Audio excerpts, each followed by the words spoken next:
Bonjour, dans cette capsule vidéo, nous verrons comment utiliser les additions et les soustractions comme opération inverse pour trouver des termes manquants. Dans la vidéo précédente, nous avions vu comment, à partir de l'algorithme d'addition et de soustraction, comment calculer la somme ou la différence. Donc ici, nous allons surligner le titre. Donc les opérations inverses. L'addition, c'est l'opération inverse de la soustraction. Donc quand je veux faire ici la différence ou la somme, donc si je fais 30 moins 10, ça me donne 20. Et si je faisais l'opération inverse ici, 10 plus 20, ça me ramènerait à 30, ma valeur de départ.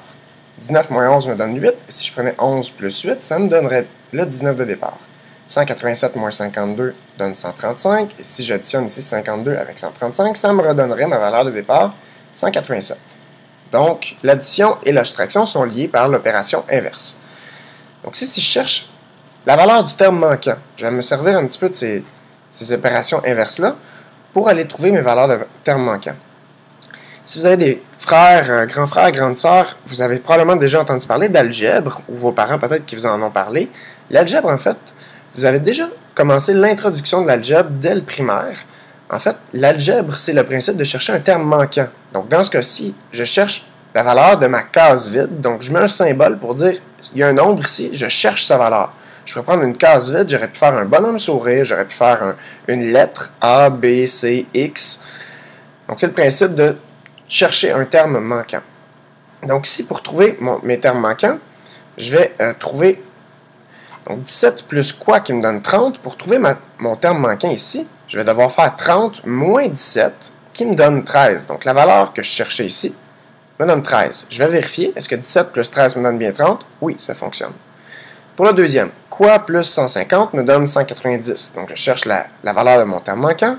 Pour le trouver, je vais prendre l'opération inverse, 190 moins 150, qui me donne 40. 40 plus 150 me donne bien 190. 36 moins quoi qui me donne 11. Donc, pour trouver ce terme-là ici, je vais faire 36 moins 11, qui me donne 25. Je vais vérifier est-ce que ça fonctionne. 36 moins 25 me donne bien 11. Donc, le terme manquant que je cherchais est bien 25. Puis finalement ici, mon terme manquant, moins 350, qui me donne 900. Donc pour trouver la valeur de mon terme manquant, je vais faire 900 plus 350, qui me donne 1250. Est-ce que ça fonctionne? 1250 moins 350, ça me donne bien 900. Donc je te suggère de toujours revérifier comme ça pour t'assurer que ton terme manquant, ça fonctionne, ça donne une égalité. Aussi, ce qu'on peut faire, c'est qu'on pour trouver la valeur de l'inconnu, on peut remplacer les nombres par d'autres nombres pour identifier plus facilement l'opération utilisée. On peut identifier la valeur manquante par une case vide, comme on vient de le faire. On cherchait le terme manquant qui était une case vide. On pourrait utiliser une lettre, donc A, B, C, X, Y, etc. Ou un autre symbole, comme je disais, avec un bonhomme sourire, par exemple. Donc si je cherche la valeur de l'inconnu, 216 moins X est égal à 103, ce que je cherche ici, c'est quelle est la valeur, quel est le nombre qui se cache derrière cette lettre, mon symbole X ici. Donc, pour trouver la valeur de mon X ici, pour trouver la valeur de X, ce que je vais faire, c'est 216 moins 103. 216 moins 103, si je peux le faire mentalement, si j'avais besoin de faire un calcul, je le ferais à droite ici. Donc, la valeur de X va me donner 113. Donc, je vais vérifier est-ce que ça fonctionne. 216 moins 113 me donne bien 103. Si je n'étais pas certain est-ce que je dois faire une soustraction, une addition, tout ça, je peux remplacer par des nombres que je connais. Donc, si je vais reprendre ici la soustraction, et là, je pourrais prendre 3 moins 1 qui me donne 2. Par exemple, une soustraction très simple. Donc, 3 moins 1 me donne 2.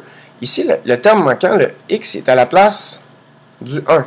Donc, pour trouver le 1, qu'est-ce que je fais avec les deux autres? Je vais faire 3 moins 2. Donc, si je vais faire le même principe, 216 moins 103. C'est ce que j'ai fait. Donc, ça me permet de trouver mon opération à utiliser. Pour le deuxième exemple, je vais y aller en bleu. Donc, c'est pour trouver ma valeur de mon terme manquant qui est identifié par le symbole, la lettre A ici. Je vais faire, pour savoir quelle opération je vais faire, je vais remplacer justement mon addition par des nombres plus simples. Donc, si je prends par exemple 2 plus 3 est égal à 5. Ici, dans ce cas-là, la valeur de mon terme manquant ici, mon A, est représenté par le 2 dans mon exemple plus simple. Donc, ici, pour trouver le 2, je devais faire 5 moins 3. Donc, c'est de façon équivalente, je vais faire 312 moins 67 qui correspond. Donc, 312 moins 67. Je peux y aller mentalement, ou je pourrais ici aller faire mon calcul à droite.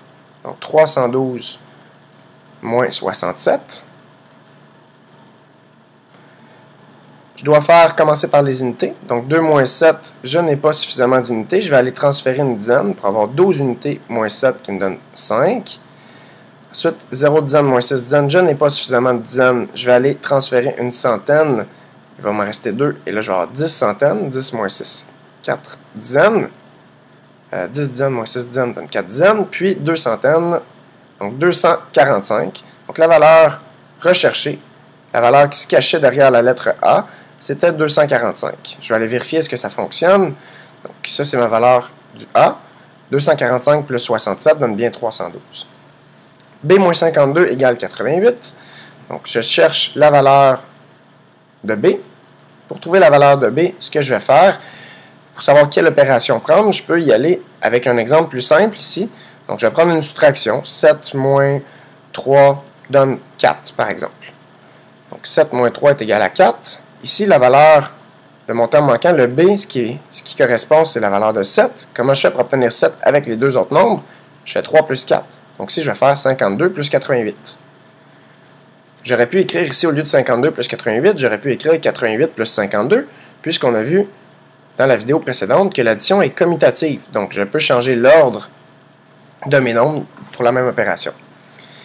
Donc, si 52 plus 88, je pourrais faire mon calcul à droite ou le faire mentalement, ce qui va me donner 140.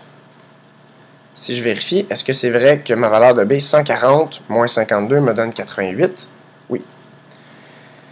Finalement, pour trouver ma valeur ici de C, ce que je vais faire comme calcul, pour savoir quelle opération je vais faire, je vais remplacer ici par des nombres que je connais, des nombres plus petits. Donc, une addition, par exemple, je pourrais prendre 4 plus 5 égale à 9.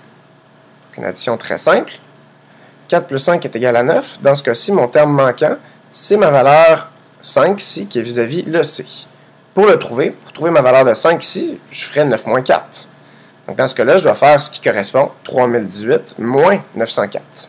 Donc, 3018 moins 904. 3018 moins 904. Je pourrais faire ici ma soustraction à droite. Je vais le faire mentalement dans ce cas-ci. Donc, ça va me donner 2114. 2014, pardon. 2000... Oh, je vais le faire pour être sûr de ne pas faire d'erreur. 3018 moins 904.